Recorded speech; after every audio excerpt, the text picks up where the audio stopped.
Hi friends, this is Vinson. நம்ம சேனலுக்கு உங்களை அன்புடன் வரவேற்கிறேன். நம்ம சேனல் வந்து பார்த்தீங்கன்னா உங்களோட கெரியரை செட் பண்ணுறதுக்காக தான் 12த்துக்காக நிறைய வீடியோஸ் வந்து உங்களுக்காக நம்ம அப்லோட் பண்ணியிருக்கோம். கண்டிப்பாக நம்ம சேனலை ஃபாலோ பண்ணுங்கள். மறக்காமல் உங்கள் ஃப்ரெண்ட்ஸுக்கும் மேக்ஸிமம் நம்ம சேனலை பற்றி சொல்லுங்கள். அது மட்டும் இல்லாமல் நம்ம சேனலோட வாட்ஸ்அப் குரூப்பில் கண்டிப்பாக ஜாயின் பண்ணிடுங்க. வாட்ஸ்அப் குரூப்போட லிங்க் டிஸ்கிரிப்ஷன் பாக்ஸில் இருக்குது. ஓகே ஃப்ரெண்ட்ஸ், இன்றைக்கி நம்ம பார்க்க போகிற வீடியோ வந்து பார்த்திங்க அப்படின்னா, அதாவது 12th கெமிஸ்ட்ரியோட நம்ம என்னாச்சு பார்த்தீங்கன்னா பழைய கொஸ்டின் பேப்பர்ஸை நம்ம ப்ரிப்பேர் பண்ணி ஆகணும். ஏன்னா நாம் இது வரைக்கும் பார்த்த அதாவது மேக்ஸ் எக்ஸாமாக இருக்கட்டும், இல்லை பயாலஜி எக்ஸாமாக இருக்கட்டும், பழைய கொஸ்டின் பேப்பர்ஸ்லேருந்து என்ன பண்ணுறாங்கன்னு சொல்லி பார்த்தீங்கன்னா நிறைய கொஸ்டின்ஸ் வந்து நமக்கு கேட்குறாங்க. சரியா? அதனால தான் இப்போ இந்த கெமிஸ்ட்ரிக்கும் என்ன பண்ணலான்னு சொல்லி பார்த்தீங்கன்னா, உங்களுக்கு பழைய கொஸ்டின் பேப்பர்ஸ்லேருந்து கேட்குறதுக்கு வாய்ப்புகள் வந்து அதிகமாக இருக்குது. சரியா? அதுக்காக தான் இந்த வீடியோ வந்து நம்ம அப்லோட் பண்ணியிருக்கோம். சரியா? அதனால் இந்த வீடியோ கண்டிப்பாக நீங்கள் என்ன பண்ணுங்கன்னு சொல்லி பார்த்தீங்கன்னா ஸ்கிப் பண்ணாதீங்க. ஸ்கிப் பண்ணாமல் இப்போ நான் ஒன் வேர்ட்ஸ் வந்து உங்களுக்காக ஷோ பண்ணியிருக்கேன். சரியா? இந்த ஒன் வேர்ட்ஸ் வந்து இங்கே அந்த பிளாக் கலர் டாட் வச்சுருக்கோம்ல, இந்த பிளாக் கலர் டாட் வந்து ஆன்சர் வந்து கரெக்டாக அப்படிங்கிறத ஒன்ஸ் நீங்கள் என்ன சொல்லுங்கள் வெரிஃபை பண்ணிங்க. அதில் ஏதாவது தவறுதலான ஆன்சர்ஸ் இருந்துச்சு அப்படின்னா நீங்கள் கமெண்ட் பாக்ஸில் சொல்லலாம். சரியா? அதே மாதிரி நீங்களும் ஒன்ஸ் என்னாச்சு பார்த்தீங்கன்னா ரிவைஸ் பண்ணிங்க. இது வரைக்கும் நீங்கள் படித்ததில் நம்ம படித்ததெல்லாம் கேட்டிருக்காங்களா இல்லையா அப்படிங்கிறத நீங்களும் ஒன்ஸ் என்னாச்சு பார்த்தா ரிவைஸ் பண்ணிக்கலாம். சரியா? ஒன்ஸ் நீங்கள் ரிவைஸ் பண்ணிங்க. அது ரொம்ப முக்கியமானது. அதுக்கப்புறம் வந்து பார்த்தோம் அப்படின்னா இப்போ வந்து 2 மார்க் கொஸ்டின்ஸ் வந்து பாருங்கள். அதாவது என்னென்ன கொஸ்டின்ஸ் வந்து கேட்டுருக்காங்க அப்படிங்கிறத பாருங்கள். What are the limitation of அதாவது ஈலியம் டயக்ராம். சரியா? அதை தெளிவாக நீங்கள் பார்த்துங்க. அதாவது ஐயூபாக் நேம் வந்து என்னாச்சு பார்த்தா எழுத சொல்லியிருக்காங்க. அது ரொம்ப முக்கியமானது. சரியா? அதை நீங்கள் தெளிவாக என்னாச்சு பார்த்துங்க. Define unit cell. சரியா?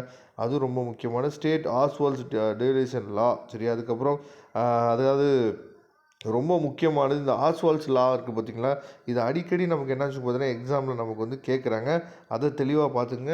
அதுக்கப்புறம் வந்து 24வது கொஸ்டின் கம்பல்சரி கொஸ்டின். சரியா? அதாவது ரியாக்ஷன்ஸ் கொஸ்டின்ஸ் வந்து நமக்கு கம்பல்சரியில் கேட்குறாங்க அப்படிங்கிறத நம்ம நிறைய வீடியோவில் சொல்லிட்டோம். அதனால் தெளிவாக நீங்கள் பார்த்துங்க. இந்த கம்பல்சரிக்குன்னு தனியாகவே நம்ம என்னாச்சு பார்த்தா செப்பரேட்டாக ஒரு வீடியோ வந்து நம்ம அப்லோட் பண்ணியிருந்தோம். சரியா? அதாவது ரியாக்ஷன்ஸ் வந்து என்னென்ன கொஸ்டின்ஸ் வந்து நமக்கு இருக்குது அப்படிங்கிறத தனியாகவே நம்ம என்னாச்சு பார்த்தா சொல்லியிருந்தோம். அதே மாதிரி இப்போ 3 மார்க் கம்பல்சரி. அதுக்கப்புறம் 3 மார்க் பாருங்கள். நம்ம வந்து ஏற்கனவே சொல்லியிருந்தோம் இந்த யூசஸ். சரியா? டிஃப்ரென்ஷியேட் பிட்வீன்கிற கொஸ்டின்ஸ் வந்து அதிகமாக கேட்குறாங்க அப்படிங்கிறத நம்ம சொல்லியிருந்தோம்.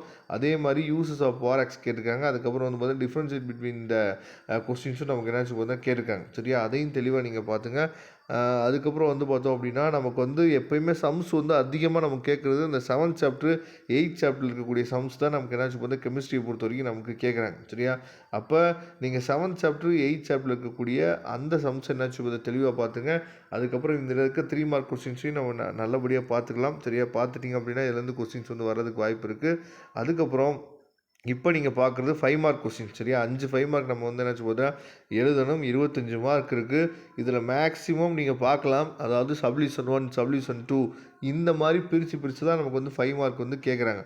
டைரெக்டாக 5 மார்க் கேட்குறது வந்து கொஞ்சம் தான், அதாவது ரொம்ப அரிது தான். டைரெக்டாக 5 மார்க் கேட்குறது வந்து ரொம்ப வந்து பார்த்திங்க அப்படின்னா கொஞ்சம் அரிதான விஷயந்தான். அதனால் டைரக்ட் 5 மார்க் வந்து சில கொஸ்டின்ஸ் தான் உங்களுக்கு இருக்குது அப்படிங்கிறது உங்களுக்கு நல்லாவே தெரியும். அதை தெளிவாக நீங்கள் பார்த்துங்க. இருந்தாலும் 2 மார்க்ஸுக்கும் 3 மார்க்ஸுக்கும் அதிகமாக முக்கியத்துவம் கொடுங்க. இது எல்லாமே நமக்கு வந்து 5 மார்க்லேயும் கேட்குறாங்க. சரியா? அதனால் இந்த வீடியோ உங்களுக்கு யூஸ்ஃபுல்லாக இருந்தும் நான் நினைக்கிறேன் நீங்கள் ரிவிஷன் பண்ணுறதுக்கு. சரியா? அதனால் கண்டிப்பாக இந்த வீடியோவை உங்கள் ஃப்ரெண்ட்ஸுக்கு மேக்ஸிமம் ஷேர் பண்ணுங்கள். Thank you friends. நெக்ஸ்ட் வீடியோ பார்க்கலாம்.